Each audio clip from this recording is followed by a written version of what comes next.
नमस्कार दोस्तों, आप सभी का हमारे YouTube चैनल में एक बार फिर से स्वागत है। विस्की के विषय में आज हम आपको बताने वाले हैं कि विस्की कैसे बनाई जाती है, इसका इतिहास क्या है, इसका नाम कैसे पड़ा और किस विधि से ये बनाई जाती है। इन सारे सवालों का जवाब आज हम इस वीडियो के माध्यम से देंगे। तो दोस्तों, आप वीडियो को अंत तक देखें और वीडियो देखने के बाद अंत में आप कमेंट करें। दोस्तों, विस्की किण्वित अनाज से आश्रित एक प्रकार का मादक पेय पदार्थ है।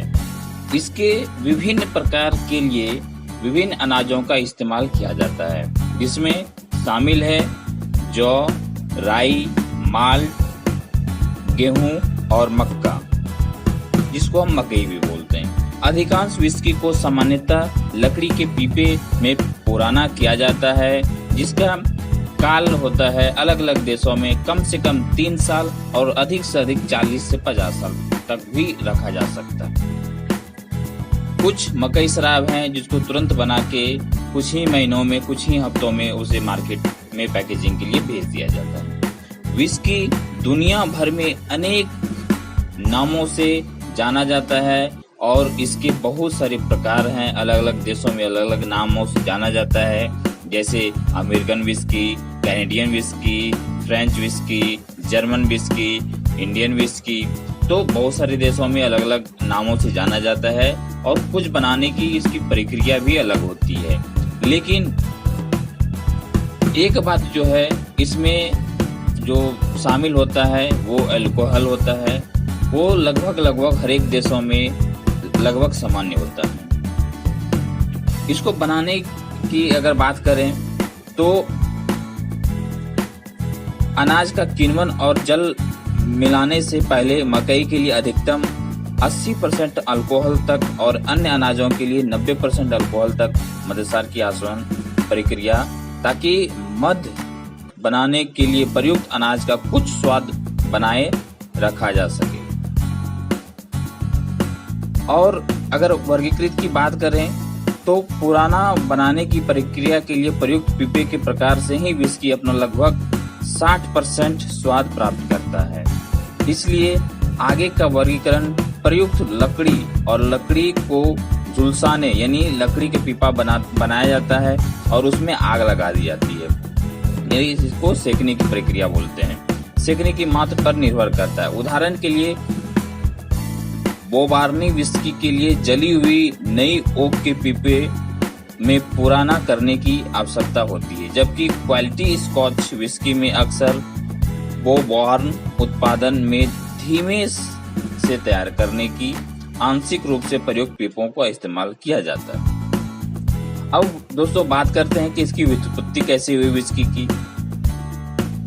अगर इसकी उत्पत्ति की बात करें तो विस्की यानी पूसा बग का संक्षिप्त रूप है, जिसे अंग्रेजी ने गैलिक से लिया।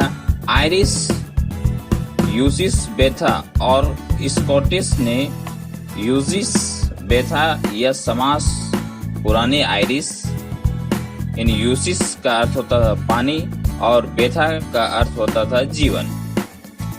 इससे व्युत्पन्न और वस्तुतः जिसका शाब्दिक अर्थ है जीवन का जल। इसका तात्पर्य लैटिन अगर भाषा में कहें तो एक्वा वीटा के समान ही है, जो 14वीं सदी के प्रारंभ से आशुत पेय के लिए जाना जाता है। प्रारंभिक अन्य वर्तनियों में शामिल अगर बात करें 1706 में और इसके बी जिसको बोला जाता था 1583 में। अगर विस्की का प्रथम लिखित अभिलेख मिलता है, वो मिलता है क्लोनिमिकोनाइज के पूर्व वृत्तांत में। एक्वा वाइटे के ज्यादा पीने से मुखिया की मृत्यु वर्णित की गई है। स्कॉटलैंड में विस्की उत्पादन का पहला प्रमाण 1494 में मिला था। एक राजकोष सूची में मिलता था, जहां माल्ट को एक्वा वाइटे तैयार करने के लिए राजा के आदेश पर फ्राय जॉन कोर को भेजा गया था। अब अगर इसकी इतिहास की बात करते हैं तो आसवन की कला मेसोपोटामिया वर्तमान इराक में बेबीलोनिया द्वारा लगभग 2 सहस्राब्दी ईसा पूर्व के लंबे समय पहले सुगंधित द्रव्यों और सुवासित शराब से हुई। यह संभव है कि आसवन की कला 6ठी और 7वीं सदी के मध्य भूमध्य क्षेत्र से आयरिश द्वारा लाया गया था। आयरलैंड लाया गया, आसवन द्वारा अफ्रीका से यूरोप लाया गया और मठों के माध्यम से इसका उपयोग फैला। मोटे तौर पर अगर कहें तो उदरशूल, पक्षघात और चेचक जैसी बीमारियों की औषधियों प्रयोजन के लिए इसका इस्तेमाल किया जाता था। शुरुआत में 1100 और 1300 के बीच आसवन का प्रसार 12वीं सदी में आयरलैंड में विद्यमान मठवासी के जरिए आयरलैंड और स्कॉटलैंड में हुआ। चूंकि ब्रिटेन के पास शराब बनाने के लिए अंगूर ज्यादा नहीं थे, इसलिए उसकी जगह जौ के बियर का इस्तेमाल किया गया, जिसके परिणाम स्वरूप विस्की का विकास हुआ। 1494 ईस्वी में स्कॉटलैंड के राजकोष ने फ्रेयर जॉन कोर को माल्ट की स्वीकृति दी और यह माल्ट 1500 बोतलें बनाने के लिए शुरुआत में पर्याप्त थी। जाहिर तौर पर अगर बात करें तो इसकी व्यापार के लिए भी इसको अनुमति दे दिया गया। स्कॉटलैंड के किंग जेम्स चतुर्थ 1488 से 1593 के बीच स्कॉच विस्की बहुत पसंद किया गया था और डांडी नगर ने सर्जन बार्बस के संग से भारी मात्रा में स्कॉच खरीदा, जिनका उस समय उत्पादन पर एकाधिकार था।